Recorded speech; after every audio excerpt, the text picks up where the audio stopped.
Hello দাদা দিদিরা, আপনাদের উদ্দেশ্যে একটা ভিডিও নিয়ে আসলাম। অনেকদিন ধরে একটা ভিডিও করতে চাই, কিন্তু করা হচ্ছে না।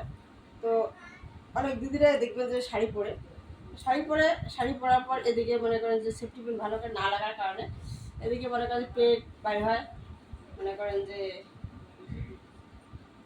তো যাতে পেট যেন বাইর না হয়, তো আপনারা কি করবেন, এই যে ভাঁজগুলো আছে না, এই ভাঁজগুলো এইখানে, এই ভাঁজ যে কোনো একটা ভাঁজে এদিকে, এখানকার যে কোনো একটা ভাঁজ এদিকে দিয়ে, যেখানে দেখবেন যেটা বড় ভাঁজ, এইটা হতে পারে, এটা হতে পারে, এটা মানে দেখবেন যেটা যেটা বড় ভাঁজ, বড় ভাঁজটাতে হাত ঢুকাই দিয়ে একটা সেফটি পিন নেবেন, নিয়ে এই এই মাথা বরাবর, এই মাথা বরাবর ব্লাউজের সঙ্গে একটা সেফটি পিন লাগাবেন।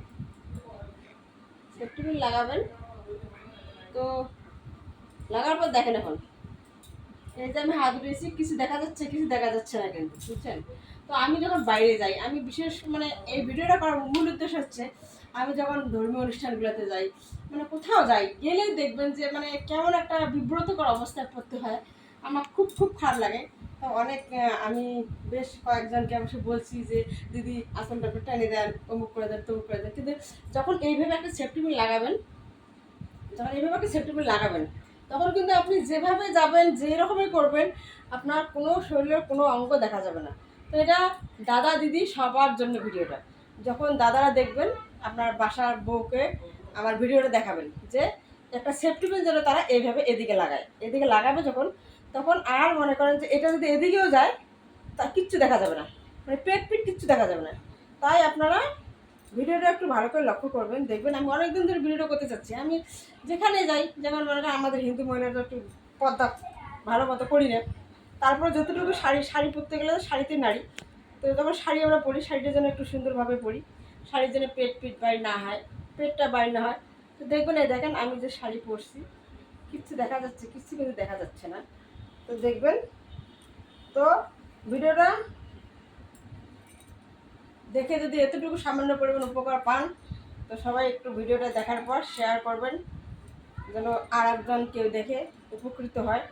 তো এটা কিন্তু আমিও মনে করেন যে এর আগে যখন শাড়ি পরছিলাম, যখন আমি এটা জানতাম না, আমারও কিন্তু পেট বাইর হয়েছে, অবশ্যই হয়তো বা মানুষকে খারাপ লাগছিল, লেগেছিল। তো এখন আমি যখন এইভাবে শাড়িটা পরি, পরার পর এখন আমি একটা কমফোর্টেবল ফিল করি, মানে ভালো লাগে। তখন আমার মনে হয় যে এটা যদি আর একজনকে বলতে পারি যে আপনিও এভাবে পড়েন, তাহলে আর মনে করেন যে এই যে যখন, যদি আমি সার্টিফিকেট না দিতাম, এইভাবে যদি একটা হারমোনি বাজিয়ে গান গাইতাম, দেখতেন যে একটা পেট বাড়ি হতো।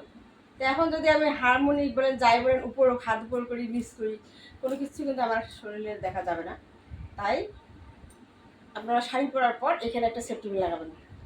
সেফটি পিন লাগানোর পর আমি ভিডিওটা থেকে দেখছি কীভাবে সেফটি পিন লাগাইছি, আপনারা ওভাবে লাগাবেন, দেখবেন যে আর আপনাদের মানে আপনি হয়তো বা বুঝতেছেন না যে আপনি যে শাড়ি পরে বাইরে হচ্ছেন, আপনাকে খারাপ লাগতেছে না যে আপনার শরীরে কোন অঙ্গ দেখা যাচ্ছে, কোন অঙ্গ দেখা যাচ্ছে না। কিন্তু যারা দেখতেছে, যারা মনে করে সুন্দর করে শাড়ি পরে, যারা পর্দার মধ্যে থাকে, যারা পর্দার মধ্যে থাকে, তাদেরকে কিন্তু এতটাই খারাপ লাগে যখন ওই আপনি আপনার শরীরটা দেখা যায়। তখন যারা পর্দা করে থাকে, যারা মনে করে সুন্দর করে শাড়ি পরে, তারা কিন্তু আনইজি ফিল করে, তারা মনে করে বিব্রতকর অবস্থায় থাকে। তাই আপনারা এই এইভাবে সুন্দর করে একটা সেফটি পিন লাগাবেন, দেখবেন যে আপনাকে দেখে আর একজন বলবে যে বাহ, মহিলাটা তো সুন্দর করে শাড়িটা পরেছে, মহিলাটা তো কোনো শরীর দেখা যাচ্ছে না, মানে অর্থাৎ আমরাও একটু সবাই সুন্দর করে পরবো, যাতে আমাদেরও শরীর দেখা না যায়। তাই একটা সেফটি পিন লাগাবেন এখানে, এখানে একটা সেফটি পিন লাগার কারণে একদম মনে করেন যে এত সুন্দর হবে, আপনার কোনো শরীরে কোনো অঙ্গই দেখা যাবে না। তো বাই বাই, টাটা। ভিডিওটা ফলো করবেন, দেখবেন সবাই, সকল দাদা দিদিরা সবাইকে অনুরোধ করছি যে আপনারা এই ভিডিওটা দেখবেন এবং একটু সুন্দর করে শাড়ি পরার চেষ্টা করবেন। Bye bye.